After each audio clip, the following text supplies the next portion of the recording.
말씀입니다.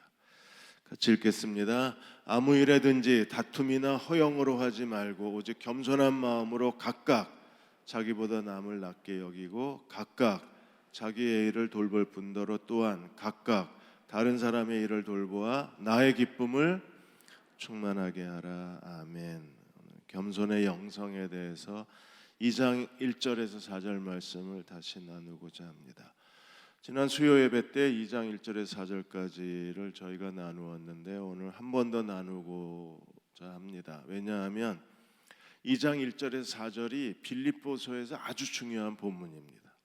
그리고 오늘 이 시대에 교회에 아주 필요한 말씀이기 때문에 저는 생각 같아서는 2장 1절에서 4절을 한 10번을 하고 싶습니다. 오늘 한 번 더 이 말씀을 나누고자 합니다. 세들백교회 릭 워렌 목사님이 21세기 교회의 가장 중요한 것은 교회 성장이 아니라 교회의 건강함이라 그랬어요. 건물이 얼마나 크냐, 숫자가 얼마나 모이냐, 얼마나 프로그램이 잘 만들어졌느냐, 그런 게 중요하지 않다 그랬어요. 21세기 교회의 가장 중요한 핵심은 교회의 성숙함, 교회의 건강함이라고 했습니다. 그러므로 그 교회 안에 얼마나 교회의 건강한 모습이 살아있나, 교인들은 얼마나 서로 뜨겁게 교제하고 있는가, 하나님을 예배하는데 얼마나 간절한가, 그 안에 교회의 제자도는 얼마나 분명한가, 그리고 교회가 선교와 전도에 얼마나 온 힘을 다 기울이고 있는가, 이게 우리에게 가장 중요한 21세기 교회의 참된 모습이라고 했습니다. 릭 워렌 목사는 예배에 참석한 사람들의 숫자가 교회의 건강함이 될 수 없다 그랬어요. 오히려 그 교회의 선교나 사회봉사나 교회 여러 가지 섬김의 자리에 교인들이 얼마나 참석하는가, 그게 그 교회의 건강함을 나타내는 하나의 중요한 기준이 된다 그랬어요. 주일 예배 드리는 사람들의 숫자가 아니라 하나님의 사랑을 실천하는 자리의 숫자가 건강함의 기준이 된다고 했습니다. 2장 1절에서 4절은 교회의 건강함이 무엇인가를 우리에게 보여줘요. 그러니까 건강한 교회는 2장 1절에서 4절 말씀에 이 여러 가지 겸손의 영성을 온전히 갖추고 있는 교회입니다. 그래서 2장 1절에서 4절은 각각 한 절씩 된 게 아니라 하나의 전체가 한 구절입니다.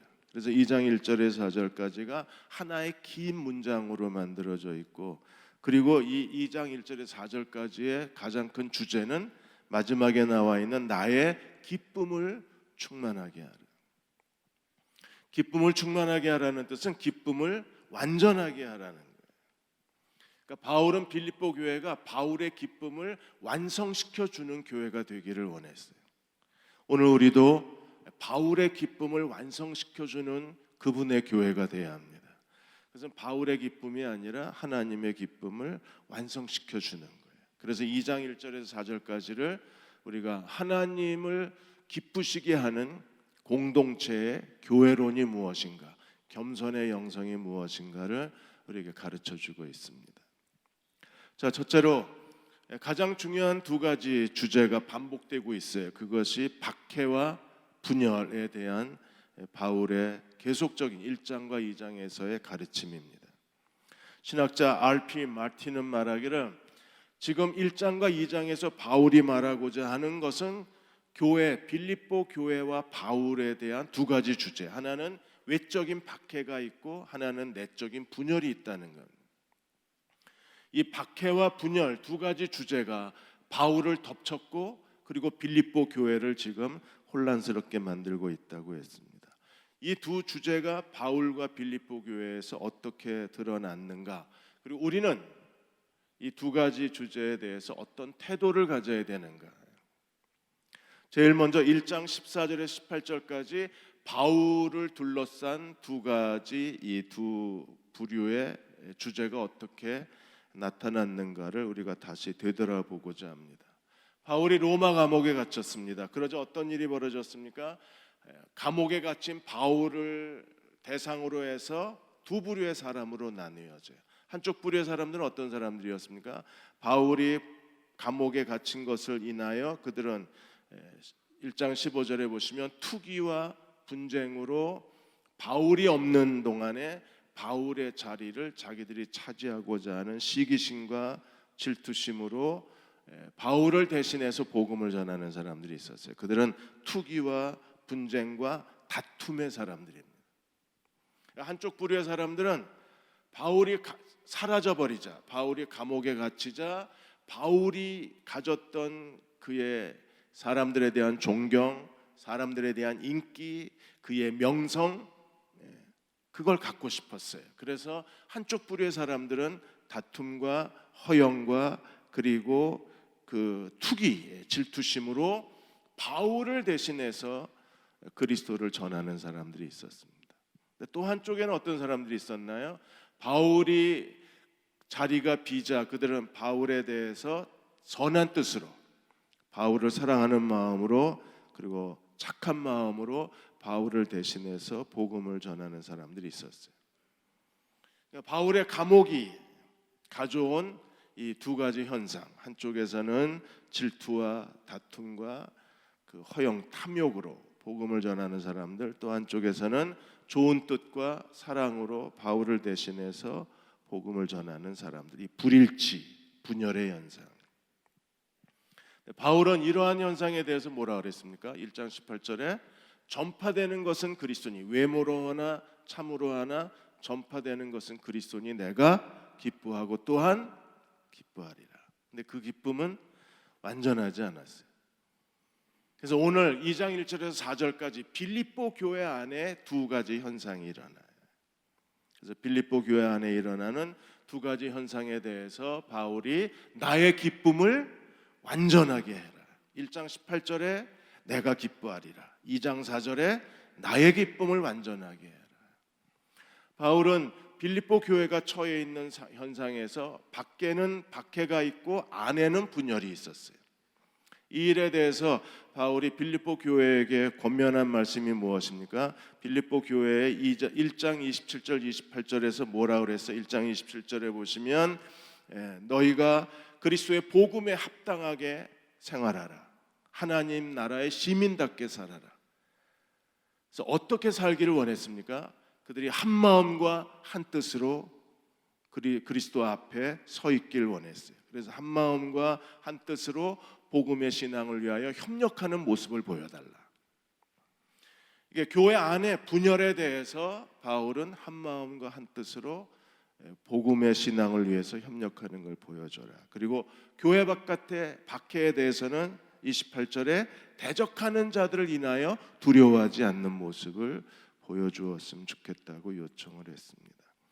그리고 오늘 2장 1절에 4절까지 바울은 다시 2장 3절에 교회 안의 분열에 대해서 이렇게 설명하고 있습니다.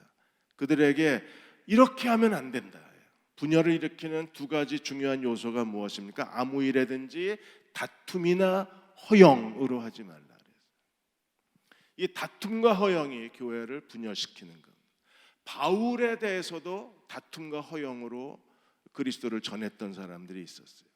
그리고 빌립보 교회 안에서도 다툼과 허영으로 일하는 사람들이 있었습니다. 다툼이라는 단어는요, 에리데이안이라는 단어의 뜻은 어떤 뜻을 갖고 있습니까? 그것은 자기 자신을 자꾸 내세우는 거예요. 사람들에게 자기가 인정받고, 사람들에게 자기가 높임을 받고, 그리고 사람들에게 자신이 박수갈채를 받는, 자기의 허영심을 만족시키려고 하는 인간의 모든 이기주의, 이기적인 행동을 다툼이라고 말했습니다. 윌리엄 버클레이 목사님은 이렇게 말했습니다. 다툼은 그냥 일어나는 게 아니라 그랬어요. 다툼은 열심히 있는 곳에 다툼이 일어난다 그랬어요. 뭔가 하나님의 뜻을 이루어내고 뭔가 새로운 주장을 펼치고 뭔가 하나님의 일을 감당하는 사람들 가운데 그 일 속에서 자기가 그 일을 인정받으려고 하는 열심히 많은 사람들에게서 다툼이 일어날 수 있다 그랬어요. 왜 열심히 많은 곳에 다툼이 있습니까? 열심히 지나쳐버리면 선을 넘어가 버리는 거예요. 그게 주님을 위한 일이 아니라 자신을 드러내는 일이 되는 거예요. 주님을 섬기는 일이 아니라 자기가 사람들에게 인정받으려는 일이 되어버리는 거예요. 그래서 예수님도 마태복음 7장에 뭐라고 말씀하셨어요? 금식, 구제, 기도, 이 중요한 거룩한 영적 행위에 대해서 사람들에게 보이려고 너희 의를 행하지 않도록 주의해라. 은밀히 계신 너희 하나님께 의를 행하라고 말씀하신 이유가 거기 있는 거잖아요. 다툼으로 일하는 사람들은 정말 열심히 일합니다. 그런데 그 목적 자체는 주님을 위한 것이 아니라 자신을 위한 행위가 되어버리는. 그래서 버클레이는 하나님의 일을 열심히 하는 건 좋지만 문제는 자만심과 우월감에 빠져서 일하는 건 정말 하나님의 교회를 무너뜨리는 행위가 되고 교회 안에 분열을 일으키는 행위가 될 수 있기 때문에 조심해야 된다는 거예요. 다툼은 왜 일어납니까? 나만 옳고 내 주장만 맞고 너는 틀리고 너는 아무것도 아니라는 거예요. 사람을 무시하기 때문에 다툼이 일어나는 거예요. 사람을 무시하는 건 거꾸로 자기가 인정받지 못해서 사람들에게 발버둥 치는 겁니다. 하나님의 영광과 하나님의 뜻을 위해서 일하는 게 아니라 결국에는 끊임없이 사람들에게 자기가 누구인가를 보여주려고 하고 또 자기가 인정받으려고 하는 그런 욕구가 밑바닥에 깔려 있기 때문에 결국 이 사람이 가는 곳마다 분열이 일어나요. 공동체에 금이 가고 공동체의 관계가 깨지고 결국 사람들이 주변에서 멀어질 수밖에 없는 거예요. 빌립보 교회 안에 이런 다툼의 사람들이 있었습니다. 또 하나 허영심으로 하지 말라 그랬어요. 하나님의 공동체를 크게 멈춰버리는 가장 위험한 요소 중에 하나가 허영심, 케노독시안. 케노독시안은 무엇을 의미합니까? 자신을 과대망상하는 거예요. 사람은 누구나 다 자기만 괜찮은 사람인 것 같고 자기만 능력이 있는 것 같고 자기만 옳은 것 같고 자기만 대단한 것 같대요. 누구나 다 정신의학과 그 교수가 얘기하는데 사람은 누구나 다 조금씩 자기 과대망상증이 있답니다. 그 맛에 산대요. 그래서 그 옷을 입으면 나만 잘 어울리는 것 같고 어떤 일을 할 때에는 내가 제일 의견이 아이디어가 좋은 사람 같고 그래서 조금씩 이 과대망상이 우리 안에 있는데 이 과대망상이 자꾸 사람을 주변에 있는 사람들을 우습게 여긴다는 거예요. 결혼하고 몇 년이 지나면 아내가 남편을 자꾸 우습게 여깁니다. 이게 이제 갈등을 불러일으키는 원인이 되는 거예요. 자녀들이 왜 부모에 대해서 저항을 합니까? 부모가 자꾸 내 자식을 우습게 여기는 거예요. 옆집에는 잘나 보이고 자기 자식은 형편없이 보이니까 자꾸 우습게 여기니까 애들이 저항감이 드는 거예요. 사람들이 제일 모욕적으로 느끼는 게 언제입니까? 무시당할 때죠. 그러니까 다툼과 허영은 너를 무시하고 나는 괜찮은 사람이라고 자꾸 자기도 모르게 은연중에 그런 태도를 보여주는 거예요. 그래서 성경은 교만을 크게 경계하고 있는 이유가 거기에 있어요. 잠언 15장 25절에 뭐라고 말씀하셨어요? 여호와는 교만한 자의 집을 허물어뜨리시고 그리고 과부의 지게를 정하시는. 지게를 정한다는 것은요, 과부의 토지 경계선을 하나님이 보초를 쓰신다. 그러니까 교만한 자의 집은 하나님이 강한 손으로 무너뜨려 버리시고 그리고 과부의 토지 경계선은 하나님이 보초를 서서 지켜주신다고 말씀을 하셨습니다. 한국 교회가 최근 한 20-30년 동안에 큰 교회들이 전부 집이 무너지고 있어요. 이런 일이 한국 교회가 어느새 영적 자만심에 빠졌다는 객관적인 증거가 교회마다 문제가 일어나서 그게 사람들에게 비난의 대상이 되고 있는 거예요. 잠언 16장 18절에 교만은 패망의 선봉이요 거만한 마음은 넘어짐의 앞잡이라고 그랬습니다. 하나님이 교만하고 거만한 걸 정말 싫어하셔서 하나님께서 교만하고 거만한 걸 하나님께서 밀쳐버리신다. 저리 가라고 밀어내는 사람들은 교만하고 거만한 사람들이라고 했습니다. 그 사람들이 바울이 감옥에 갇히자 그들이 투기와 분쟁과 다툼으로 바울의 자리를 넘본 사람들이고, 그리스도를 전하긴 했지만 바울의 자리를 욕심낸 사람들이고, 또 빌립보 교회 안에서는 다툼과 허영으로 일한 사람들이었어요. 베드로전서 5장 5절에도 하나님은 어떤 분이십니까? 거만한 사람을, 교만한 사람을 하나님이 대적하시고 겸손한 자에게 은혜를 주시는 하나님이라고 말씀하셨습니다. 소련의 반체제 인사 알렉산더 솔제니친이 이렇게 얘기했습니다. 교만은 거만한 사람들에게 쉽게 발견되는 매우 일상적인 모습이라 그랬어요. 교만은 일상적입니다. 어쩌다 1년에 한 번 연중 행사가 아닙니다. 어쩌다가 뭐 1년에 몇 번씩 지키는 절기처럼 돌아오는 게 아닙니다. 교만은 거만한 그 안에 거만함을 감추고 있는 사람들에게 일상적인 행위에서, 작은 행위에서 발견되는 교만의 태도라고 했습니다. D.L. 무디는 이렇게 말합니다. 하나님은 교만에 가득 찬 사람을 지금까지 사용하신 적이 없다 그랬어요. 하나님이 세우셨다가 후회하시는 거예요. 그 대표적인 사람이 사울 임금입니다. 하나님이 사울을 겸손했을 때 세우셨다가 교만하자 내다버리셨어요. 그리고 다윗을 기름 부어 세우셨습니다. 그래서 D.L. 무디는 하나님은 교만한 사람을 쓰지 않으시기 때문에 나는 매일매일 나 자신을 죽이고 내가 하나님 그리스도가 아무 방해 없이 나를 사용하실 수 있도록 항상 하나님 앞에 나의 교만을 죽여달라고 기도하고 또 기도한다고 고백했습니다. 미국의 유명한 설교자 필립 브룩스도 이렇게 말합니다. 나를 낮출 수 있는 데까지 자꾸 낮춰라. 낮추는 게 경건의 연습이라 그래서 자기를 낮추는 경건의 훈련, 경건의 연습이 없으면 우리가 하나님 앞에 절대로 낮아지질 못한다는, 조금만 기회가 있으면 인간의 교만은 꿈틀거리고 우리 안에서 바깥으로 자꾸 기어 나오려고 그래요. 얘가 안에 있어야 되는데 자꾸 밖으로 기어 나와요. 그래서 사람들을 무시하고 무시당하는 것 때문에 또 거기서 다툼을 일으키고 끊임없이 갈등이 공동체 안에서 일어날 수밖에 없습니다. 누가 겸손할 수 있을까요? 겸손은 뭔가요? 그래서 오늘 2장 3절과 4절에서 겸손의 세 가지 각각을 우리에게 설명해 주고 있습니다.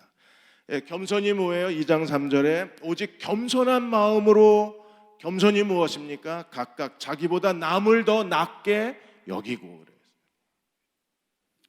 교만은요, 상대방을 무시합니다. 하찮게 여깁니다. 자꾸 지시를 하고 가르쳐 주려고 그래요.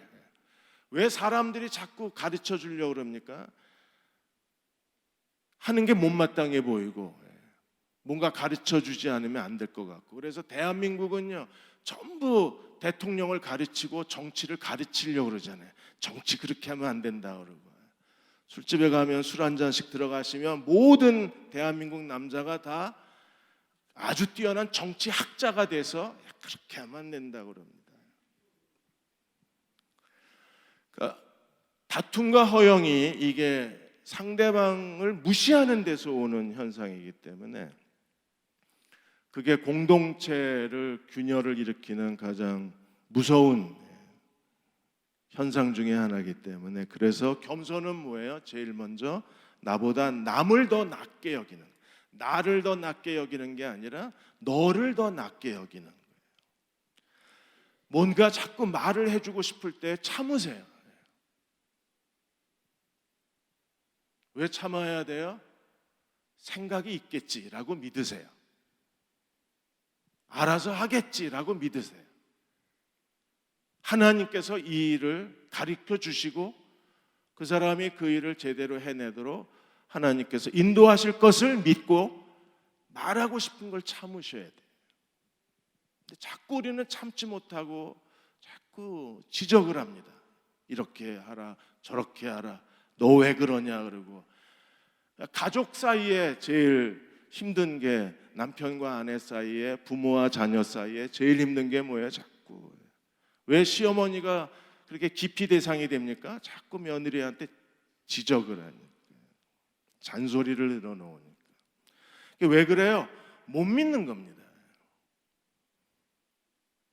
근데 우리가 나보다 너를 더 낮게 여기면, 그러면 그 안에 진정한 사랑이 있고 진정한 존중심이 있고 진정한 신뢰가 있는 거예요. 그래서 다툼과 허영을 일으키는 이 현상을 우리가 어떻게 바꿔낼 수 있어요? 겸손한 사람들이 다른 사람을 나보다 더 낮게 여기면, 우리가 모두가 다 서로를 나보다 나은 사람이야라고 생각할 수만 있으면 거기에 진정한 인간의 신뢰가 있고 인간의 존엄성이 있고 그리고 인간의 참된 그 서로에 대한 배려가 그 안에 있을 수 있잖아요. 그러니까 겸손한 사람은 아래로 내려보는 사람이 아니라 항상 그 사람을 존경하고 인정해주는 사람이 되는 거예요. 그래서 인간관계에서 제일 중요한 게 낮게 여겨라. 이게 파괴되어졌을 때 다툼과 투기와 허영심으로 인간관계가 깨져나가는 거예요. 또 하나님의 일을 할 때에도 우리가 자기를 인정받으려고 일을 하면 사람은요 자기 일에만 매달립니다. 그러나 우리가 겸손한 사람은 자기 일에 책임을 다할 뿐 아니라 너의 일까지 돌봐주는 사람. 그래서 나의 일, 너의 일을 균등하게 돌봐주는 영적 책임감이 있는 사람. 나의 일만 책임지는 사람은 사람들에게 보여주고 싶은 거예요. 그러나 하나님 나라를 추구하는 사람들은 너의 일까지 책임져 주는 사람이에요. 그래서 2장 4절에 각각 자기 일을 돌볼 뿐 아니라 또한 다른 사람의 일까지 돌봐. 너의 일을 돌보라. 다른 사람의 일을 돌보라. 그렇게 될 때 나의 기쁨을 완전케 하라. 그렇게 바울이 빌립보 교회에 주장할 수가 있었습니다. 그러니까 자신의 이익에만 매달리는 게 아니라 다른 사람의 이익을 채워줄 수 있는 사람이 돼야 합니다. 그래서 공동 번역에는 이렇게 되어 있습니다. 저마다 자기 실속만 차리려고 하지 말고 다른 사람의 실속도 채워줘라. NIV 영어 성경에 이렇게 되어 있습니다. 각각 자기의 이익에만 관심을 갖지 말고 다른 사람의 이익에도 관심을 가져줘라. 그래서 나의 이익보다 너의 이익, 나의 주장보다 너의 주장, 그리고 나의 어떤 관점보다는 너의 관점을 존중히 여길 수만 있다면 거기에 진정한 하나님의 나라의 거룩한 팀워크가 이루어질 수 있는 거예요.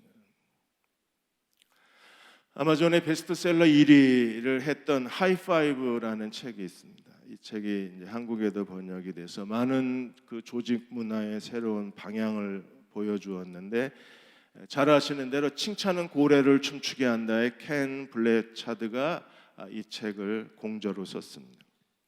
앨런이라는 사람이나 이 사람은 굉장히 뛰어난 능력을 가진 사람입니다. 그런데 사장이 바뀌면서 사장이 앨런을 불러다가 이제 회사를 그만두라고 그 사람이 회사에 더 일할 수 없게 되어졌어요. 사장이 이렇게 얘기했습니다. 당신은 혼자 뛰는 아이스하키 팀 같다.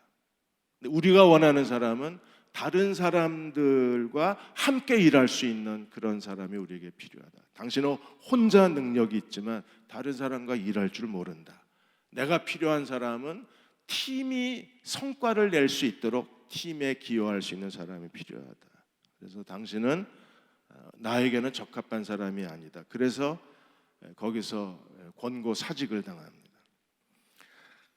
어느 날 이제 자기 아들이 그 리버밴드라는 초등학교 아이스 하키팀 선수였는데 그 아들 응원하기 위해서 하키 시합을 가서 구경했는데 아들이 속해 있는 초등학교 하키팀이 정말 형편없이 깨진 거예요. 팀워크가 형편없었습니다. 그래서 코치가 있고 아이들이 있는 데 가서 이 앨런이 그 얘기를 합니다. 야, 내가 보니까 너희 너무 팀워크가 없다. 그러니까 그렇게 쉽게 지지, 그렇게 왕창 깨지지, 그렇게 얘기를 했더니 코치가 이 앨런한테 그러면 이 아이스하키 팀 팀워크를 좀 훈련시켜 주셨으면 좋겠다. 왜냐하면 앨런이 과거에 농구 선수였기 때문에 그래서 아이들을 좀 훈련시켜 줬으면 좋겠다. 그래서 갑자기 이 아이스하키 팀의 팀워크 훈련자가 돼요. 그래서 어떻게 해야 될지 모르니까 자기가 고등학교 때 코치였던 은사에게 자기가 가서 배워요. 웨더바이라는 코치에게 가서 팀워크를 이루는 4가지 비결을 배워요. 그리고 그 4가지 비결을 가지고 이 리버밴드 이 초등학교 아이스하키 팀을 팀워크가 단단한 팀으로 만들어내서 계속 시합에서 우승을 하게 됩니다. 4가지 원리를 설명한 게 하이파이브라는 책입니다. 겸손이 있으면 우리는 강력한 그리스도의 몸에 하나님 나라의 일꾼의 팀워크를 이루어낼 수 있어요. 다툼과 허영은 팀워크를 깨트립니다. 그러나 겸손이 있으면 우리는 강력한 팀이 될 수 있습니다. 로마서의 공동체 원리가 12장, 14장, 15장 이렇게 3군데가 나오는데 먼저 12장 10절에서 18절까지 하나님의 사랑의 관점에서의 공동체 사랑의 윤리를 우리에게 가르쳤어요. 10절에 이렇게 말합니다. 형제를 사랑하여 서로 우애하고 존경하기를 서로 먼저 하라. 이것만 할 수 있으면 어떤 하나님의 교회도 이 시대에 하나님의 능력에 사로잡힐 수 있을 거예요. 서로 우애하고 서로 먼저 존경할 수만 있습니다. 11절 같이 한번 읽어보겠습니다. 부지런하여 게으르지 말고 열심을 품고 주를 섬겨라. 12절 소망 중에 즐거워하며 환난 중에 참으며 기도에 항상 힘쓰며 13절 성도들의 쓸 것을 공급하며 손 대접하기를 힘써라. 이게 5가지 사랑의 실천적 명령을 우리에게 주었어요. 그리고 14절에 너희를 박해하는 자들을 축복하라. 축복하고 저주하지 말라. 그리고 15절에 즐거워하는 자들과 함께 즐거워하고 우는 자들과 함께 울라. 이게 겸손입니다. 겸손이 뭐예요? 같이 울고 같이 웃는 거예요. 그리고 우리를 박해하고 우리를 핍박하는 사람들을 축복하고 저주하지 않는 게 참된 겸손입니다.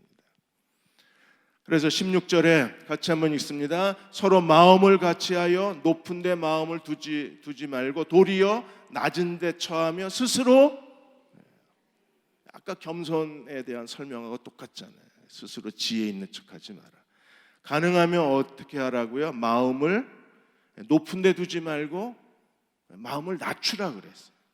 그래서 마음을 같이 하기를 힘쓰라고 권면하고 있습니다. 17절 같이 읽습니다. 아무에게도 악을 악으로 갚지 말고 모든 사람 앞에서 선한 일을 도모하라. 18절 할 수 있거든 너희로서는 모든 사람과 더불어 화목하라. 겸손이 있으면 화목이 이루어질 수 있어요. 겸손이 진정한 사랑입니다. 겸손이 거룩입니다. 겸손이 그리스도를 닮은 사람들입니다. 겸손이 성령으로 충만한 사람들입니다.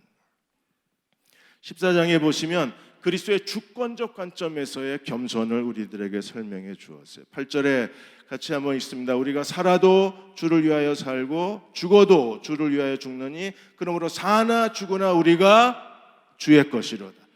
저도 주님의 것이고 여기에 함께 기도하는 우리 한 사람 한 사람도 다 누구 거예요? 하나님의 소유 주님의 것입니다. 주님의 것임을 믿으십니까? 그러면 우리는 어떻게 해야 합니까? 왜 이런 일이 일어났어요? 9절에 이를 위하여 그리스도가 죽었다가 다시 살아나셨으니 예수님이 죽으시고 부활하신 목적이 어디 있어요? 우리가 죽은 자와 산 자의 주인이 되고자 하십니다. 그럼 어떻게 하라고요? 여기에 겸손의 영성이 있어요.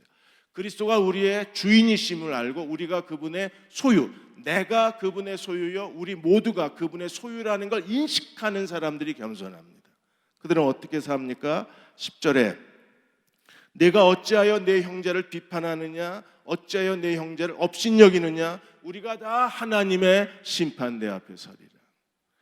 왜요? 그 사람을 업신여기고 그 사람을 비판하는 것은 누구를 비판하고 누구를 업신여기는 거예요? 그의 주인이신 주님을 비판하고 주님을 업신여기는 거예요. 그래서 하나님이 우리에게 엄숙하게 경고하셨어요. 너희가 다 하나님의 심판대 앞에 서게 될 것이라. 내가 큰일 났네요. 혹시 천국에서 안 보이면 쫓겨난 줄 아십시오. 심판대 앞에 선다 그러셨는데. 그래서 11절에 그 심판대 앞에서 우리가 뭘 하나요? 같이 한번 읽겠습니다. 어차피 우리 다 이거 통과해야 되거든요. 다 검색대 통과하듯이 이거 통과해야 되니까 같이 한번 읽겠습니다. 시작. 기록하였으되 주께서 이르시되 내가 살았노니 모든 무릎이 내게 꿇을 것이요 모든 혀가 하나님께 자백하리라. 그래서 모든 무릎, 우리가 그분 앞에서 무릎을 꿇고 모든 혀, 입이 자기가 한 일에 대해서 다 하나님 앞에 자백을 해야 합니다. 그래서 12절에 이러므로 우리 각 사람이 자기 일을 하나님께 직구하리라. 그런즉 어떻게 해야 합니까? 겸손은 뭐예요? 13절에 그런즉 우리가 다시는 서로 비판하지 말고 도리어 부딪힐 것이나 거칠 것을 형제 앞에 두지 말 것이라 그랬어요. 다시는 비판하지 말고 업신여기지 말고 어떻게 해야 돼요? 사람이 걸려 넘어지지 않도록 장애물을 치워줘야지 그 사람 앞에 장애물을 놓아서는 안 된다는 것. 강한 자 윤리가 15장에서도 반복이 돼요. 15장 1절에 믿음이 강한 우리는 마땅히 믿음이 약한 자의 약점을 담당하고 자기를 기쁘게 하지 아니할 것이다. 이게 교만이잖아요. 자기를 기쁘게 하는 게. 그럼 우리는 어떻게 해야 돼요? 2절에 우리 각 사람이 이웃을 기쁘게 하되 선을 이루고 덕을 세우도록 할지니라. 왜 우리가 이웃을 기쁘게 해야 합니까? 그게 주님이 그렇게 사셨어요. 3절에 그리스도께서도 자기를 기쁘게 하지 아니하셨나니 무릇 기록된 바 주를 비방하는 자들의 비방이 내게 미쳤다 함과 같으니라. 주님이 자기를 기쁘게 하지 않게 사셨어요. 그러니까 나보다 너를 더 낮게 여기고 자기 일을 돌볼 뿐 아니라 다른 사람의 일을 돌보신 분이 주님이셨습니다. 그러므로 우리가 주님을 본받아야 되는 거예요. 그럼 어떻게 이런 겸손의 영성을 갖고 살 수 있을까요? 2장 2절에 우리에게 마음을 같이 하고 같은 사랑을 가지고 뜻을 합하며 한 마음을 품어라. 그래서 네 가지, 같은 마음, 한 마음, 같은 사랑, 같은 뜻, 하나가 되라는 말을 4번이나 반복을 했습니다.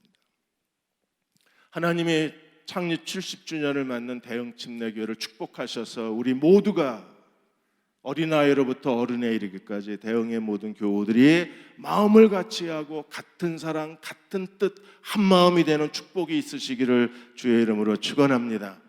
하나님이 우리에게 주신 최고의 복이 우리가 한 마음이 되는 거예요. 왜? 그리스도의 몸이기 때문에. 같은 사랑, 같은 뜻, 같은 혼, 그리고 같은 마음. 어떻게 이게 가능합니까? 2장 1절에 삼위일체 하나님의 참된 교제가 있어야 된다고 그랬어요. 그래서 그리스도 안에 무슨 권면, 사랑의 무슨 위로, 성령의 무슨 교제. 성부, 성자, 성령 하나님과의 살아있는 교제. 그리스도의 말씀, 하나님 사랑의 위로, 성령의 교제. 어디서 이 삼위일체 하나님의 말씀, 진리와 위로와 교제가 어디서 폭발합니까? 하나님께 드리는 예배와 하나님께 드리는 기도회에서 이게 폭발하는 거예요.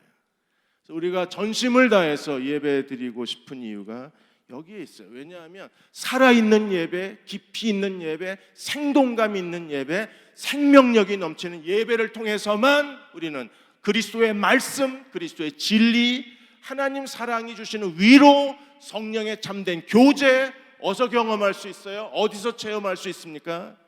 예배를 통해서.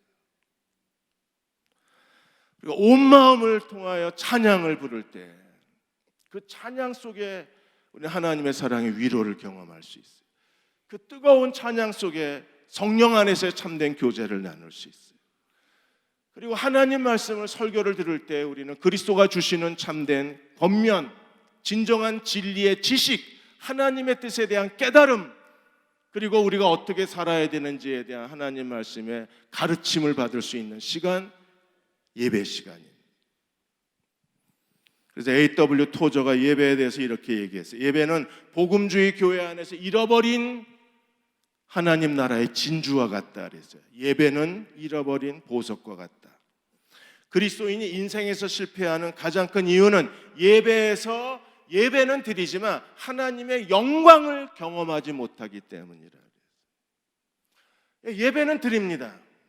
한 번도 안 빠지고 예배 드립니다. 근데 중요한 건 예배를 그 시간에 와서 드렸다는 게 중요한 게 아니라 그 예배를 통해서 하나님의 임재를 경험하고 하나님의 영광을 경험하지 못하면 그건 예배를 드렸지만 예배 드린 건 아닙니다. 보석을 잃어버린 거예요. 가장 중요한 진주를 잃어버린 거예요. 마음을 준비하고 예배를 드려야 되는 이유가 실패하지 않기 위해서. 모든 인생의 실패가 예배의 실패라면 그럼 우리가 매일 드리는 예배에 온 힘을 다 기울여야 되지 않나요? 하나님이 기뻐하시는 예배를 드려야 되지 않나요? 예수께서 사마리아 여인에게 뭐라고 그러셨어요? 하나님이 이렇게 예배하는 자들을 찾으신다 그러죠. 예배가 다 예배가 아닌 거예요. 하나님이 찾으시는 예배자가 돼야 되는 거예요. 하나님이 찾으시는 예배자는 어떤 사람입니까? 신령과 진정으로 예배드리는 사람입니다. 왜 신령과 진정으로 예배드려야 돼요? 하나님이 영이시기 때문에. 아래의 토레인 목사님이 결국 그의 사역을 되돌아봤을 때 하나님에게서 실패한 사람들의 공통점이 있다는 거예요. 결국 하나님 앞에서 인생이 실패한 사람들의 공통 분모가 예배의 실패자라는 거예요. 우리가 실패자로 살지 않으려면 하나님의 그리스도의 진리의 말씀, 하나님의 사랑의 위로만 체험해도 다시 일어날 수 있잖아요. 다시 기도할 수 있잖아요. 다시 하나님의 뜻을 기다릴 수 있습니다. 그리스도의 진리의 말씀을 우리가 깨달으면 우리는 그 말씀에 의지하고 믿음으로 살아갈 수 있어요. 하나님 말씀대로 우리에게 응답하시는 하나님이십니다.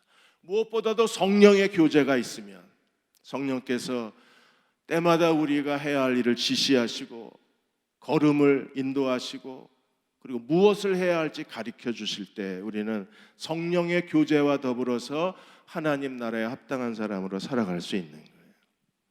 밥 로글리엔 박사가 예배는 체험이라는 책에서 밥 로글리엔은 이렇게 말했습니다. 오늘날 교회가 프로그램, 소그룹, 선교사역, 관계전도 여러 가지 교회 사역들 아주 치밀하고 완벽하게 교회를 프로그래밍 해놨다 그랬어요.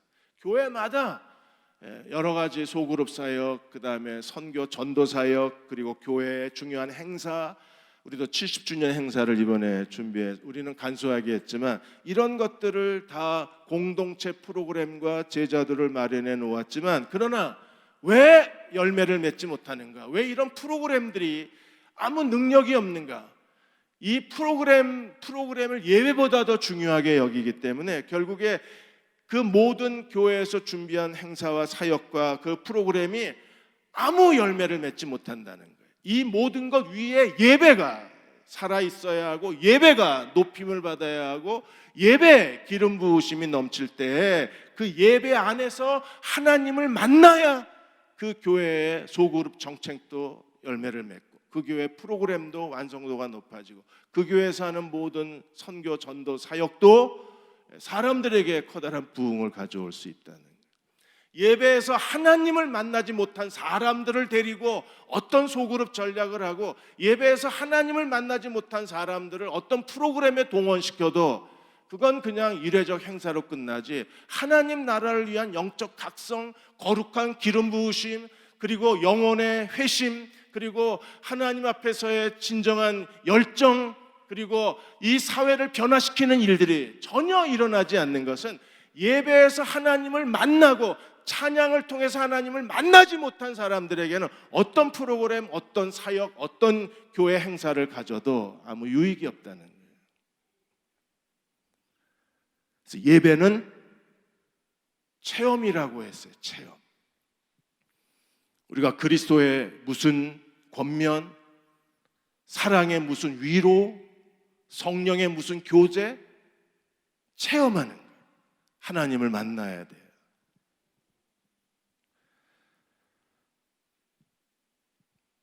지난 6년 동안에 정말 하고 싶은 일이 이 일이었습니다. 하나님을 만나는 예배를 다시 회복하고 싶었습니다. 아직도 절반도 못 왔습니다. 이제 한 걸음 내디딘 그런 기분입니다. 이제 한 걸음. 만일에 우리가 뜨겁게 하나님을 예배하고 예배 때마다 하나님을 만날 수만 있다면 교회에서 하는 모든 일들이 놀랄만한 하나님의 부흥을 가져올 수 있어요. 아니, 어떤 소그룹 정책도 없고 어떤 프로그램도 없고 어떤 비전도 없고 어떤 시스템이 없어도 성령의 교제로 하나님의 일이 진행될 수 있는 거예요. 그런 교회를 꿈꾸고 있습니다. 그런 교회가 되고 싶습니다. 그런 교회로 대형교회가 회복될 것입니다. 토마스 칼라일은 이렇게 얘기했습니다. 사람이 겪는 가장 큰 인생의 손해. 뭐가 가장 큰 인생의 손해입니까? 빚보증 서줬다가 재정보증 서줬다가 돈 다 날린 거예요? 실수로 교통사고가 나서 몸을 다친 거예요? 이런 어떤 손실보다도 인생의 가장 큰 손실은 예배의 손실보다 더 재앙이 없다 그랬어요. 결국 예배가 무기력해지고 예배가 의욕이 없어지고 예배가 멀리 느껴지고 예배에 무표정하게 앉아있는 것보다 우리에게 더 큰 인생의 손해가 없다는, 예배 드리는데 기쁨을 잃어버리면 그 자체가 이미 하나님에게서 멀어진 거잖아요. 경기도 남양주에 가시면 오남리라는 작은 마을이 있는데, 오남리 아름다운 교회에 조신영 목사님이 한때 그 목회 일기 글을 많이 올리셨어요. 그 교회에서 일어난 그 하나님의 여러 은혜들에 대한 이야기를 많이 올리셨는데 한 2015년까지 올리시다가 최근에는 안 올리고 계세요. 이분에게 딸이 둘이 있어요. 딸이 둘이 있는데 큰 딸이 초등학교 2학년 때 갑자기 몸에 붉은기가 돌더니 그래서 막 몸에 피부병이 돋아서 그래서 망우리에 피부과 의원에 가서 봤더니 아토피가 이제 생겨난 거예요. 그래서 애가 막 온몸에 아토피가 피가 터져야 덜 가려워요. 그러니까 애들이 미친 듯이 긁는 겁니다. 잠을 못 이루는 거예요. 그래서 이 조신영 목사님이 아침 저녁으로 볼 때마다 끌어안고 기도하고 안수기도 하는데 여전히 애가 점점 더 피부병이 커지는 거예요. 목사 딸인데 체면이 목사인데 암만 기도해도 애 피부병이 안 낫는 거예요. 그래서 어느 날 그 아이를 끌어안고, 그게 초등학교 2학년 때 아토피가 시작이 됐는데 초등학교 5학년이 될 때까지 아토피가 멈추질 않은 거예요. 그래서 어느 날 아이를 끌어안고 기도하는데 갑자기 마음속에 수요 예배를 드리면 될 것 같은 생각이 들더래요. 근데 수요 예배는 애들이 드리는 예배가 아니라 어른 예배잖아요. 그 시간에 얘는 집에서 숙제하고 동생하고 있는데 갑자기 수요 예배를 드려야 될 것 같은 생각이 들더랍니다. 그래서 그 다음 주부터 이 큰딸 이름이 희연이였는데 희연이 엄마랑 희연이하고 동생까지 해서 가족이 다 수요 예배를 드린 거예요. 어떤 일이 벌어졌을까요? 아침 저녁으로 안수기도 했는데 점점 더 심해졌던 피부병이 수요 예배 드리고 그날 밤 갔는데 애가 갑자기 절반이 허해졌어요. 그 시뻘겋던 피부가. 그 다음 주 수요 예배 드렸더니 한 3분의 2가 멀쩡해졌어요. 한 번 더 드렸더니 싹 나버렸습니다. 그래서 조신영 목사가 깨달은 게 뭐냐면, 하나님은 예배 받으시기를 원하셨구나. 기도해도 안 되는 아이가 예배를 통해서 회복이 됐으니까 예배를 받으시기를 원하셨구나. 근데 그 교회에 신기호 안수집사가 있었는데 신기호 안수집사도 애가 둘인데 그 중에 큰 아이가 아토피로 아주 벅벅 긁고 앉는 거예요. 그래서 이 간증을 했어요. 신 목사님, 우리 조 목사님이 그 신문신 집사님한테 우리의 예배 드리고 났다 그랬더니 그 다음 주부터 수요일 날 두 아이 데리고 신주사 부부가 수요 예배를 드리기 시작했습니다. 그 애들, 그 자는 애들 깨워가지고 수요 예배 자리에 앉혀놨어요. 어떤 일이 벌어졌어요? 그 아이도 낳았어요. 아까 그 내용이 그 내용이에요. 하나님은 때로 예배를 원하세요. 예배를. 예배가 살아 있어야 하고 예배에서 하나님을 만나 하나님 예배 받으시기를 원하실 때가 있어요. 그때 우리가 하나님을 예배하면 하나님 응답해 주시는 겁니다. 대형교회 예배가 살아 있어서 주일 예배, 수요 예배, 금요 기도회 그리고 모든 부서의 각 예배 예배마다 하나님 살아있는 예배가 되게 해 주셔서 예배를 받으시는 하나님의 은혜를 체험하고 그로 인하여 우리가 겸손의 영성을 가지고 그리스도의 몸을 이루어가는 참된 교회가 되시기를 주의 이름으로 축원합니다.